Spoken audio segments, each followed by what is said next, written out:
Salut les gars, voilà, je vais enfin vous faire une vidéo sur le sidecar Ural Ranger 2 roues motrices et je vais essayer de détailler l'expérience que j'ai eue jusqu'à présent. Donc ça fait 3 ans que je roule autour du monde, j'ai fait presque 120 000 km et 59 pays, mais c'est pas fini. Donc je vais vous faire un petit speech sur les trucs à faire, à ne pas faire sur un Ural, d'après moi, hein, je suis pas docteur S-Ural, mais voilà, j'ai un petit peu d'expérience. Donc on va essayer de partager ça avec vous. Alors pour ceux qui ne connaissent pas, un sidecar, c'est une moto où on a rajouté un panier. Donc à droite pour l'Europe et une grande partie du monde, et à gauche pour les pays où on roule à gauche. Donc ce sidecar, le châssis et le panier. Donc le panier, c'est le tonneau qu'on voit à côté de la moto. Le châssis et le panier datent de 2017 et la moto est de 2022. Donc pour les non-connaisseurs, c'est une moto de marque russe avec un bicylindre à plat de 750 cm3 et de 41 chevaux. Ce sidecar a la particularité d'avoir une marche arrière. Et ça, c'est important parce qu'il pèse à sec 350 kg à peu près. Et il a 2 roues motrices. Donc la roue du panier, je peux l'enclencher manuellement. Et elle tourne avec la roue de la moto. Donc ça, c'est super. Parce que quand on est coincé dans du sable ou dans des surfaces très meubles, comme quand on traverse une rivière et puis il y a des cailloux ou des graviers, c'est super pour en sortir. Ou alors des grosses montées. Pour un voyage à long cours, alors il faut prévoir des pièces parce que surtout en Amérique centrale et en Amérique du Sud, il n'y a pas de concessionnaire Ural. Donc c'est bien d'avoir les pièces, en tout cas d'usure. Et puis si un jour vous cassez quelque chose de plus important, moteur, il faut le commander. Mais il faut avoir de la patience parce qu'en Amérique latine, la poste plus la douane, c'est pas évident. Pas tout le temps. Des fois ça marche bien, des fois ça marche pas bien. Donc avec moi, j'ai tous les consommables. Des plaquettes de frein, j'ai des pneus, j'ai des chambres à air, j'ai les câbles de rechange d'accélérateur, des câbles d'embrayage, des disques d'embrayage, des roulements de roues, des ampoules, un petit peu de câbles électriques. Voilà, dans l'essentiel qu'il faut avoir. L'avantage d'un Ural, c'est qu'on est sur 3 pattes. Donc on est sur 3 roues. Donc on ne tombe quasiment jamais. La grosse possibilité pour tomber, ce serait de vraiment rouler fort et puis tourner tout d'un coup à droite ou à gauche. Et là, il se renverserait. Ou alors en marche arrière assez rapidement, dès que vous tournez le guidon, là vous pouvez vous renverser. Mais c'est extrêmement rare. Ça m'est arrivé une fois et encore c'est entièrement de ma faute. Donc en marche arrière, j'ai tourné trop vite et je me suis mis sur le côté. Mais en règle générale, c'est super stable et on ne tombe pas comme les motos qui sont chargées pour les gros voyages avec tout leur bagage là.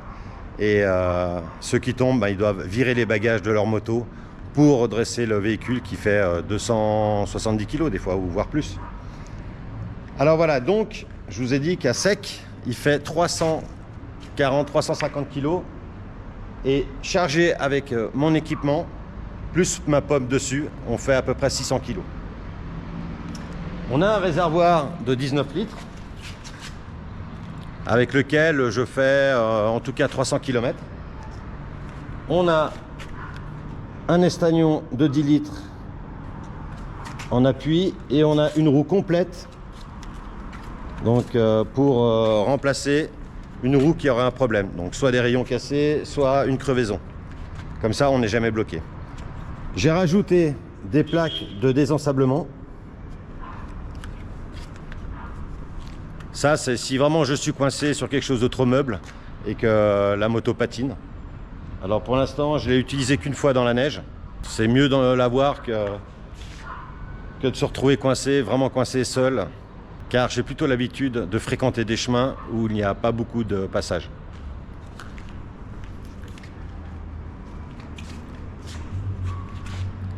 Le pare-brise, donc qu'on appelle nez de cochon. Alors moi j'en ai mis un, C'est pas forcément seulement pour le look, mais j'ai pu installer un petit tableau de bord additionnel ici.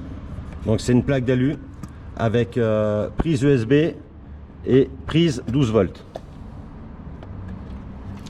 Le 12 volts me sert pour brancher mon appareil pour gonfler les pneus. Et la prise USB me sert, si jamais mon TomTom il a un problème de connexion ici, normalement il se charge tout seul ici, hein. Mais si jamais j'ai un problème ici de connexion, je peux le brancher directement ici.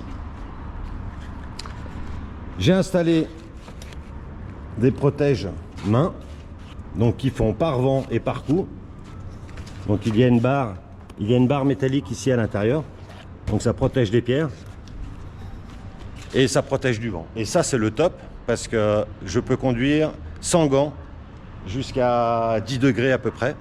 Et ensuite j'enclenche mes poignées chauffantes. Donc on peut voir là, voilà. Poignées chauffantes avec différents réglages. Le nez de cochon aussi, il sert. Donc il vous protège du vent, de la pluie, des gravillons qui sont envoyés par d'autres véhicules qui sont devant vous. Et c'est très confortable d'avoir ça. Donc on n'est pas obligé de lutter avec le vent, donc on n'a pas le coup douloureux. Et ça c'est un très gros avantage. Alors comme je suis seul, donc j'avais enlevé le deuxième siège qui était ici. Et j'avais mis ma caisse à outils. Sauf qu'il y avait beaucoup de poids et à cause des vibrations, eh ben, elle s'est cassée, le support s'est cassé. Donc finalement je l'ai viré et j'ai mis mes outils dans le panier. Ce sidecar est aussi pourvu d'une pelle. Alors ça peut faire rire, on pourrait dire ouais bon c'est une option un peu tape à l'œil, mais elle m'a déjà servi pour reconstruire une route qui avait été emportée par un torrent. Dans les options, qu'est-ce que j'ai fait? Alors moi j'ai changé le phare d'origine par un phare LED, parce que le phare d'origine que j'avais il éclaire rien, donc un phare LED. On a la porteuse. Franchement pour moi ça sert à rien, c'est juste une histoire de look, mais j'avais pas le choix, parce que la porteuse on n'a pas le droit de l'utiliser en roulant, et puis si vous oubliez de l'éteindre, et ben elle vous vide la batterie. J'avais rajouté deux phares ici. Alors beaucoup font ça pour le look, mais personnellement je les ai virés parce que ça éclaire pas grand chose, et en plus regardez les marques que ça fait et ça abîme la peinture. En option j'ai cette barre. Donc il y a deux sortes de grosseur de barre. Celle-là c'est la plus grosse et il y en existe une plus fine. À refaire, je crois que je mettrai la plus fine, parce que le but est évidemment d'économiser beaucoup de poids. J'ai enfin changé mes amortisseurs. Donc à la base j'avais des amortisseurs d'origine. Pour moi ils étaient beaucoup trop durs, donc je les ai virés pour mettre des HSC. Les HSC sont équipés d'une bonbonne de gaz. J'ai roulé avec ceux-là 80 000 km, mais en tout cas ça fait 10 000 km qu'ils étaient raides, donc je les ai remplacés par des nitrons ou nitrone. Donc ces amortisseurs ont été spécialement conçus pour la marque et on va les tester. Là ils sont tout neufs, je vous refais une vidéo pour vous raconter si c'est bien ou pas, mais apparemment ça a l'air pas mal. Dans les options on a encore cette barre. Donc à la base cet arceau, alors à mon avis si on se retourne c'est pas trop pour se protéger, mais à la base j'ai mis ça parce que j'ai fait le Tour de France avec mes filles et comme on avait beaucoup de valises ici, beaucoup d'affaires, donc c'était histoire d'attacher pour assurer les bagages. Les gros points faibles d'un long voyage comme ça, surtout que je roule dans les chemins en terre, ce sont les vibrations. Donc la première chose qui va commencer à céder sur ce sidecar, c'est les attaches ici, les attaches du garde-boue. Donc la carrosserie va commencer à vibrer et ça va se fendre. Sur mon ancien modèle, donc je l'ai fait réparer au moins 2 ou 3 fois. Et là, il y avait trop de réparations, donc je l'ai changé en cours de route en Amérique latine. Le grand problème en Amérique latine, du centre et du sud, c'est qu'il n'y a pas de concessionnaire Ural. Donc il faut prévoir les pièces. Et depuis le Mexique jusqu'à Ushuaia, il est très difficile de trouver des pneus adaptés pour ce sidecar parce qu'il pèse lourd. Donc il faut des pneus renforcés. Et pour ceux que j'ai essayé, les meilleurs pour ce véhicule, c'est les pneus Edeno K37. C'est une marque allemande. Et quand on roule dans ces pays-là, il faut essayer de s'arranger pour trouver du stock. Donc soit on les commande, soit des personnes qui viennent d'Europe ou des États-Unis, s'ils peuvent vous les apporter. En Amérique du Sud, c'est bien. Au niveau consommation des pneus, donc en gros, je roule 7000 km avec le pneu arrière. Donc 7000 km avec un K37 Edeno. Et puis pour le pneu avant et le pneu du side, il dure à peu près entre 15, 20, 25 000 km. Dans le matériel, j'embarque ici 2 sacs et on trouve tout pour dormir à l'extérieur. Donc tente, sac de couchage, réchaud à essence. Donc j'ai un réchaud pour le faire brûler. J'utilise l'essence de la moto. Ça c'est cool parce que j'en ai toujours avec moi. Maintenant, à l'intérieur, je mets mes affaires personnelles, plus des pièces de rechange, comme chambre à air, j'ai mes outils, voilà, quelques trucs. Et dans le coffre, j'ai encore des pièces de rechange, j'ai mon gonfleur pour la moto, pour les pneus, j'ai quoi? J'ai une autre trousse à outils, la trousse d'origine Ural. À l'origine, la bâche du panier, elle est en matière un peu élastique et elle est attachée avec des élastiques. Donc comme j'ai des affaires importantes dedans, donc j'ai remplacé la couverture d'origine par une couverture de capote auto.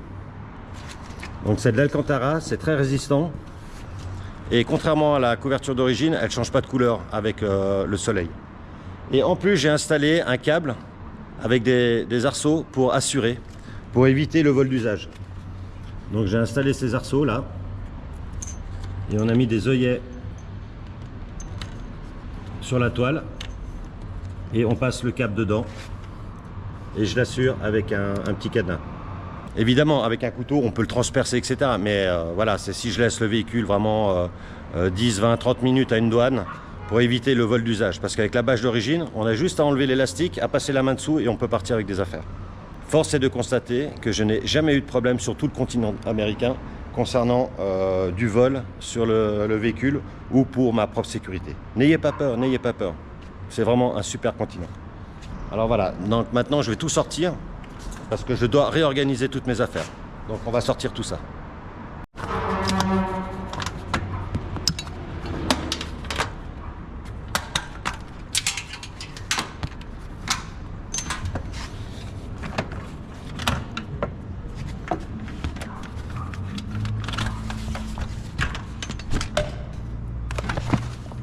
Voilà, donc j'avais mon casque. Là.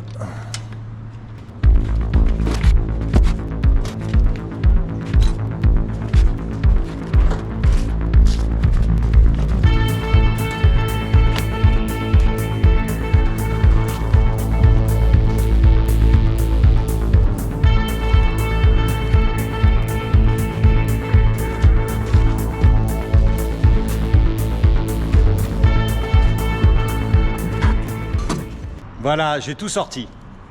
Alors, ma combinaison FXR avec mes vêtements chauffants, plus un jeans que je vais mettre dans ce sac. Et avec un aspirateur, je vais faire le vide, comme ça je vais gagner de la place. Et ça va aller au fond de mon panier. Là, j'ai des boîtes GoPro avec du matériel GoPro dedans. Ça, c'est mon sac de 10 litres, je crois. 10 litres ou 15 litres d'essence pour un stock en plus quand je vais aller loin. Donc, j'ai 10 litres là, plus le jerrycan de 10 litres et 19 litres. Donc, avec ça, je dois faire en tout cas 600 km. Ensuite, j'ai mes différents gants. Donc hiver, en cuir, j'en ai triple pour l'hiver. Ça c'est les gants électriques et dessous des gants normaux. Mes deux boîtes à outils avec différents matériels dedans. Mes gants pour faire la mécanique que je mets jamais. Là j'ai tous les joints pour le moteur, du savon, toutes mes sangles. Donc j'ai des sangles, j'en ai pas mal parce que ça sert toujours. Alors j'ai une grosse sangle de remorquage, plus d'autres petites sangles pour accrocher tout ce qui peut être accroché. On en a toujours besoin des sangles. Voilà. Ça c'est des sangles classiques. La orange, la sangle qui sert pour le remorquage. Les petites, elles servent à attacher mes pneus en plus, soit sous la moto, soit sur le côté. Et j'ai mes drapeaux suisses aussi. Là j'ai fait le stock. Voilà. J'en ai 5 en stock. Et ça, bon, c'est tout fermé, je ne vais pas vous l'ouvrir. C'est des clous pour rouler sur la neige et la glace. Donc il m'en restait. Donc je les garde parce qu'on ne sait jamais. Bon, ça pèse, hein, mais voilà. Quand on en a besoin, c'est bien de les avoir sous la main. Donc on les installe avec une visseuse. J'ai un embout spécial et je les visse depuis l'extérieur. Comme ça. Depuis l'extérieur. Là. Alors j'ai aussi des affaires de pluie pour le bas. Donc ça c'est pour les chaussures. Bon, j'en ai jamais trouvé de bonne qualité parce qu'elles se déchirent tout le temps. Voilà, vous voyez là sur le côté, elle est déchirée. Mais l'autre ça va. Et là j'ai le pantalon. Pour le haut, j'ai mon coupe-vent qui empêche aussi l'eau de rentrer. C'est le rouge. Encore un câble pour assurer mes pneus. Parce que quand j'ai des pneus en plus, donc j'en mets un ici dessous et un sur la tranche ici. Et je l'assure avec un câble et un cadenas. Alors ça, c'est tout ce qui va dans le panier avec mon gros sac d'habits personnels et mon sac à dos où j'ai mon matériel pour faire des vidéos. Et dans le coffre, on trouve toutes les pièces de rechange. Donc vous pouvez voir, hein, j'ai des filtres, j'ai quoi? Ouais, j'ai tout quoi, filtre, plaquettes de frein. Voilà, j'ai un peu tout là. Là j'ai ma trousse orale d'origine où j'ai laissé dedans les outils que j'utilise rarement, comme marteau, comme les barres de fer pour démonter les pneus. Voilà, donc je le laisse dans le coffre. Ici j'ai un démarreur, si jamais je suis en rate de batterie. Donc c'est un accu. C'est un power bank comme pour les téléphones, mais un peu plus gros. Ici j'ai mon réchaud. Là j'ai ma pompe à air comprimé que je branche sur l'allume-cigare ou directement sur la batterie. Une bâche. Donc là j'ai du V40 et du liquide de frein. Mais normalement j'ai en plus de l'huile. Donc de la 80-90 pour le pont arrière et la boîte. Et puis pour le moteur j'ai du 20-50. Mais comme il me reste plus beaucoup de kilomètres, donc je vais pas reprendre de l'huile. Parce qu'après pour prendre l'avion, je vais devoir le balancer. Voilà. Tout le matos qui va aller dans l'engin russe. Allez, je me mets à la tâche, je vais tout ranger et on sera prêt au départ. Je vous montre l'intérieur. Voilà, donc là, j'ai sorti. Ici, j'ai encore une connexion 12 volts. Ici, normalement, il y a l'assise du siège, mais je l'ai enlevé pour gagner de la place. Donc, j'ai mis sous vide tous mes vêtements d'hiver et ça gagne de la place, regarde. C'est impressionnant. C'est tout fin. Voilà, et ça, on va y mettre dans le panier. Voilà, j'ai tout rangé. Ça rentre, il ne reste plus que mon sac de voyage. Un ou deux pneus. Qu'est-ce qu'on peut avoir comme petit souci sur un sidecar Ural en voyageant un peu partout? Le plus grand mal que j'ai eu, c'était au Canada à cause du sel en hiver. car au Canada, il sale énormément, énormément. Et tout ce que j'ai de rouillé vient du sel canadien. Donc on peut voir hein, les tubes d'échappement bien rouillés. Bon là, tous les cailloux, les coups que j'ai pris aussi ici, des attaches. Donc ça c'est de l'aluminium, un style d'aluminium trempé. Donc ça rouille pas, mais là ça a bien rouillé. Là aussi, là aussi. Regardez là avec les vibrations. Alors ça c'était un peu spécial parce qu'à la base, donc les fixations du nez de cochon ici, là, il y a un cylindre bloc, donc une rondelle plastique, dessus vient s'appuyer une rondelle métal, et puis la vis. Mais j'ai déjà perdu les vis et je me suis pas rendu compte que j'avais perdu les rondelles en plastique. Donc j'avais remis les vis et puis ça vibrait énormément et je pense que c'est comme ça que ça a cassé. J'ai même dû rouler sans vis, il y en a deux, une de chaque côté. Et j'avais pas le choix, j'avais pas ces vis là, je les avais perdues. Et donc j'ai roulé avec le nez de cochon sans qu'il soit fixe. Et c'est pour ça que ça a fait ces fissures. Voilà, c'est... Donc ces fissures là, c'est l'attache qui est à l'intérieur, ici. Vous voyez là. Qu'est-ce que j'ai eu en roulant vraiment dur au Pérou? J'ai cette pièce qui avait cassé. Donc c'est la pièce qui maintient l'une des deux barres du side au niveau vertical. Qu'est-ce que j'ai eu? J'ai eu cette pièce ici là qui avait cassé aussi.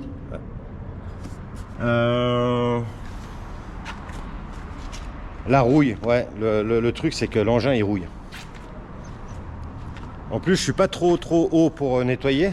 Bon, quand je le fais bien. Vous voyez là, le bas de caisse il pique là. Mais bon, ça va encore. Là tous les graviers, les cailloux que j'ai reçus.